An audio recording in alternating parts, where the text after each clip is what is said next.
Hi, I'm Sam, and I'm here with Usama for Bits. Today is part 3 of our 3-part series, Remediation. Okay, Usama, so an incident is confirmed. What do we do now?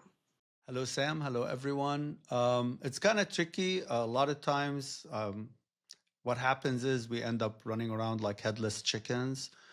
But usually, the first thing you need to do is confirm that you have an incident. Sometimes that's called out and it's not the right thing.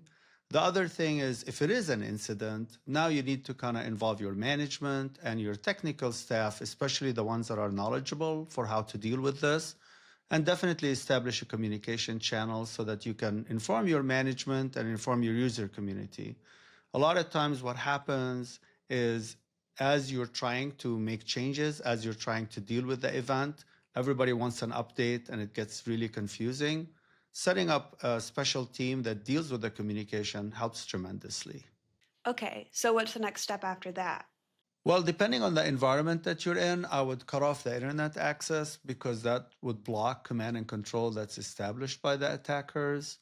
And then right after that, you need to figure out the blast radius. What systems were impacted and how are you going to remediate? Then put together the teams and set up priorities. You can't really attack everything at the same time, but you can set up priorities, and that's extremely helpful in this situation.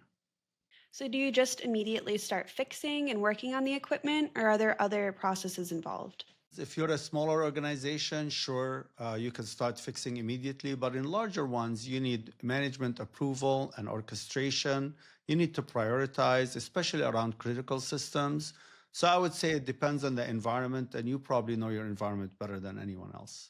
So what happens when you finish the remediation activities? Well, the first thing you got to remember is you got to monitor like nobody's business. You have to stay on top of it because usually these attacks, they kind of recur a week later or 10 days later, again and again, for many reasons. It depends, but you got to be watchful for that.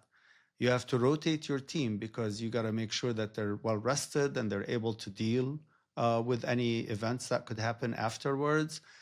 And always remember that these attackers, now that they've launched their first attack, they got a lot of signatures about you. They figured out where you're at, like the location, the time, what kind of business you are. And they're going to try to figure out when you're most vulnerable, like let's say Friday at 4 p.m. or Saturday, they're going to hit again. And because of that, you have to keep vigilant about any future events. So how do we make sure this doesn't happen again?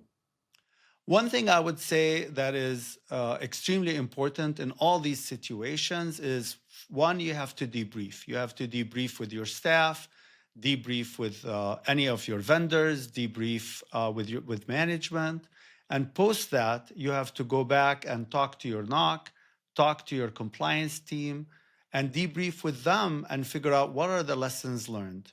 At the end of the day, if you can share those lessons across all your teams and across your staff and across management, you're going to learn a lot from it and you're going to be much better, much stronger in your defenses the next time around.